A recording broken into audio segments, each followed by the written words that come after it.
ఓయ్ భీమసేన, 11,000 సంవత్సరములు ఈ భూమండలం మీద రాజ్యం చేసి రామరాజ్యాన్ని స్థాపించి తాను ఈ భూమండలాన్ని విడిచిపెట్టి స్వర్గలోకానికి వెళ్ళిపోతూ రామచంద్ర ప్రభువు నా దగ్గరికి వచ్చి, ఓ హనుమ, నా కథ నా కీర్తి ఈ భూమండలంలో ఎంతకాలం ఉంటుందో అంతకాలం నువ్వు చిరంజీవివై ఉండు అని నన్ను ఆశీర్వదించారు.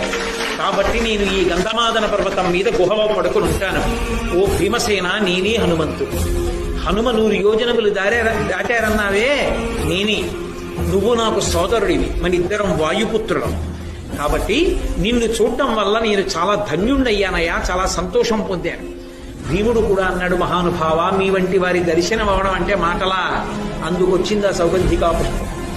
దేవతలు ఏది చేసినా పాండవుల ఉన్నతికే చేస్తారు. ఎక్కడ ధర్మం ఉందో అక్కడ అనుగ్రహం. గాలికి పువ్వు వచ్చినా అనుగ్రహానికే వస్తుంది.